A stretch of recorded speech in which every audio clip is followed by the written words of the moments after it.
Hey, I just wanted to let you know we're getting ready to mortar the floor and actually stick the Durock down and screw it down. So I got, I'll show you what I'm using. I'm using the Customs VersaBond, and this is for most installations. There's one that's a one level higher that's a flex bond, but it says it's for up to 15-inch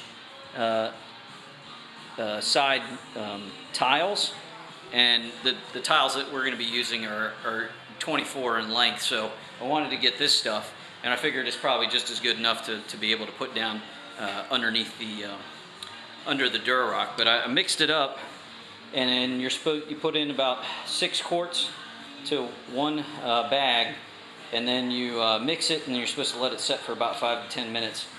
Now, let me tell you, you definitely want to have a 1/2-inch chuck drill, and I have an old power drill that my uncle, that was a welder, had when he retired. He gave it to me, and this thing is a monster, and you definitely need something this powerful because it wants to spin the bucket, and it doesn't want to move around because it's so thick that you can't really do anything with it hardly. So it should stick really good once I get it troweled out. So I'm going to let it set for about 10 minutes, and while that's going on, I'm going to go ahead and just start pulling up the one piece that I'm getting ready to do, and kind of sweep it up and clean it before I get ready to trowel it on. Alright, so it's been about 5-10 minutes or so. Go ahead and start it back up.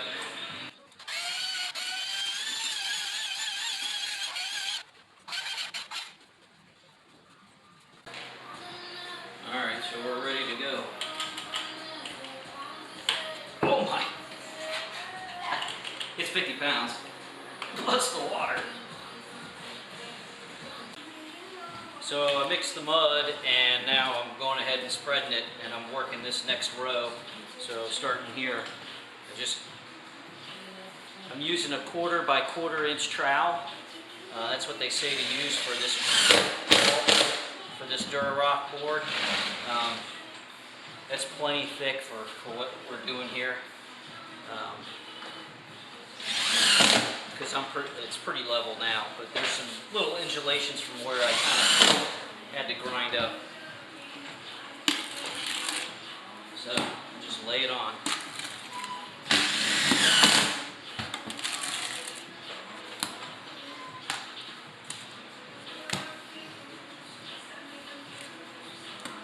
And when you mix this mud, I mean, if you can use what they say is 5 quarts to 6 quarts, or just kind of the consistency of like peanut butter, really. It's just real thick. It won't pour off. You have to really smack it off. So you want to put on a good amount, and you can pull it off afterwards, but you just want to spread it out first. And I'm using just a spackling blade to kind of pull it off out of this bucket because it's tough. And then I just use the flat side, the edge, smooth side, and work it around back and forth. Get it in the corners. Work all your edges and your corners.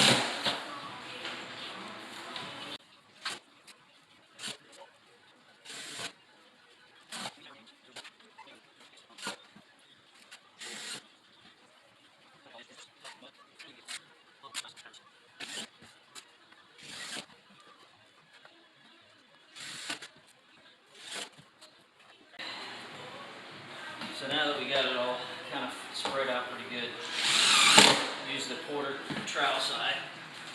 Then you want to make your lines straight. You don't want to make them in circles or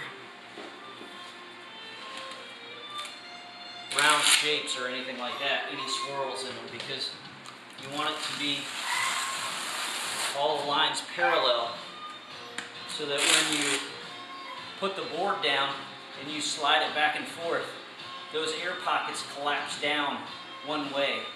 If you have it going perpendicular and different lines going different directions, they can't collapse down, and they leave air pockets, and you don't want any air pockets.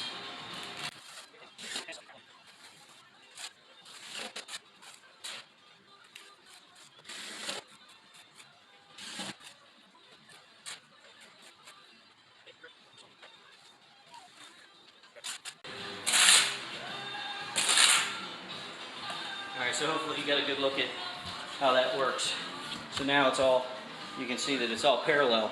So when you put the board down, it'll collapse, and then you'll have good contact with the Durock or your tile. So you do the same thing with tile when you're doing tiling.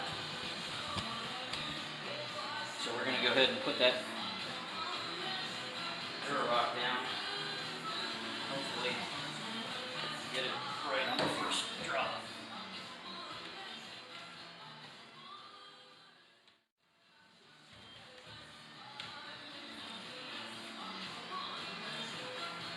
Put it up against the edge when I first put it there, but then I pull when I collapse down. And kind of push back as I'm pushing it down. So you kind of push it down. And then after you do that, you go ahead and screw it